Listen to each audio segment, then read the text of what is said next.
maantay waa maalin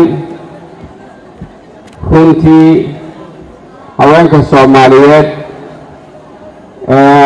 ay horkacayso wasiirka haweenka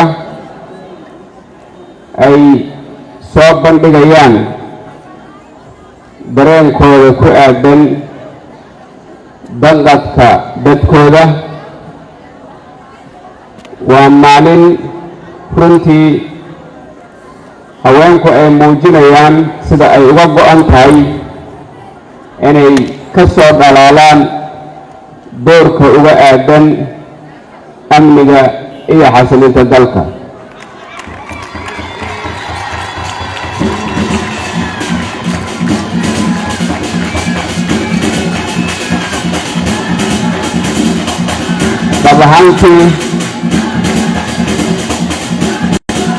dhab ahaantii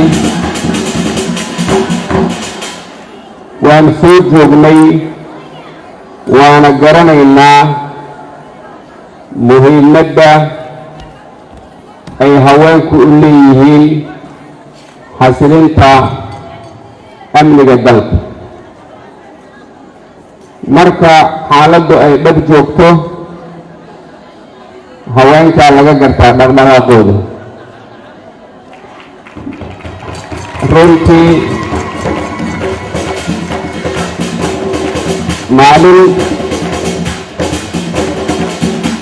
maalin ay haweenku kici lahaayeen oo dhimanna ma jirto mar haddii haweenkii iyo carruurtii cadowga ummadda Soomaaliyeed oo intuu tubaha u istaago oo dab qabadsiinayo risaas iyo qaraxan oo hubinayo. Allah u naxariisto maatida lagu baabi'iyey gobolka Hiiraan.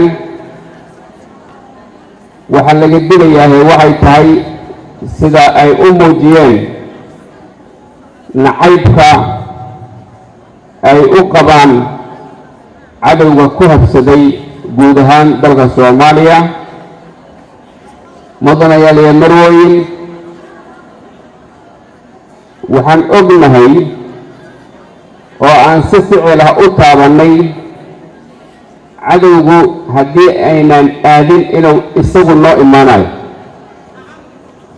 marka xarumaheena inuu nagu soo booqdo sidoo qarax xambaarsan oo nalaynaya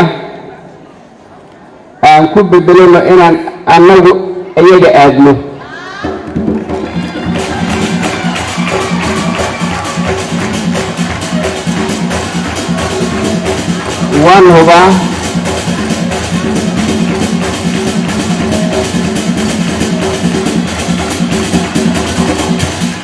waan hubaa gabdhaheena Soomaaliyeed oo kaalintooda si cad u qaatay annaguna aan garab taagannahay inayan haysan karin kuwa 20 sano ku dhowaad Soomaaliya ay lahaystaha u tahay.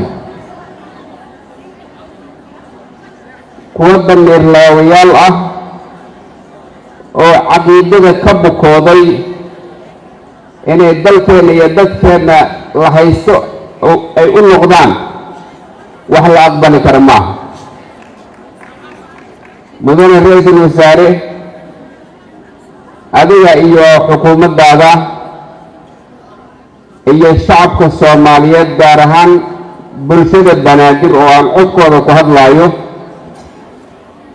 waxay taagan yihiin garabkaaga.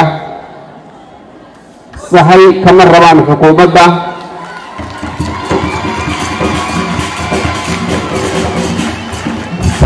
saanadna kama rabaan,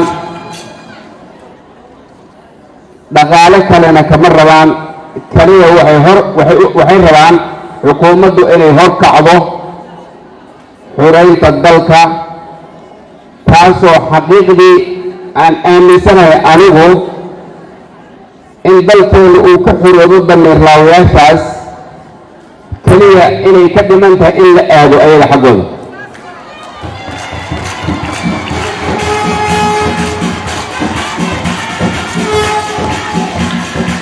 gobollada Soomaaliya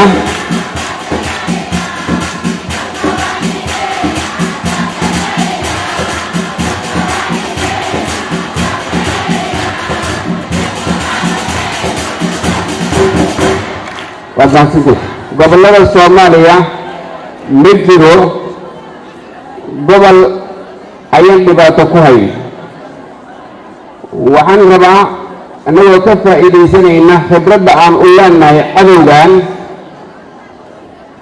in gobol walba oo Soomaaliya ah oo dhaqaaqo una dhaqaaqo cadowga xaggiisa, haddii uu yahay ciidan iyo haddii uu yahay arday iyo haddii uu yahay haween iyo dhammaan qaybaha bulshada.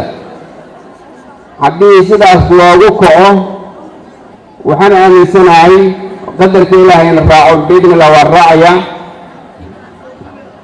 in wixii la haystay oo loo duleysnaa oo handadaada iyo baadda ku hayay ummadda in la weynaayo ayaan aaminsanahay. gabdhaha Soomaaliyeed ilaa xurriyaddii kaalintooda waa caddeed, haddana way caddahay. dhibaataynta dalka qayb kama ahayn.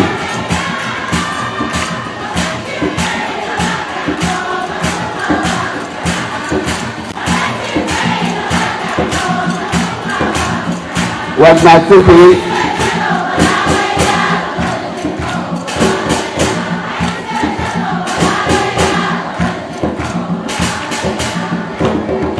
dalka dhibaatooyinkiis gabdhaha Soomaaliyeed qayb kama ahayn, laakiin qayb kasta oo dalka xurriyaddiisa ama horumarintiisa looga qayb qaadanayo waxay ka ahaayeen qaybta koobaad. waxa wax qarribaaho waa ragga. haddii ay dhallinyarada Soomaaliyeed ee wiilasha u badani ay u nuglaadeen in damiirlaawayaasha caqiidada ka bukooday ay maskaxda ka xadaan, waxaan uga qancaynaa kuwa hortaaganuna waa wiilal intooda badan. marka yaan fursad la siinin cadowga, aan isugu tagno rag iyo dumarba inaan aadno iyo inay iyaguna soo aadaan oo ayna baabi'iyaan. labadaas ayayna joogtaa. marka midka dalkeena ku jirto waa wada muuqataa, waan arkaynaa. xukuumaddaan uga fadhinaa inayna horkacdo, annaguna haddii shacabkii aan nahay ama aan nahay inta xukuumaddu madaxda u tahay waa dabagelayna, kama hari doono haddii aan la idmo.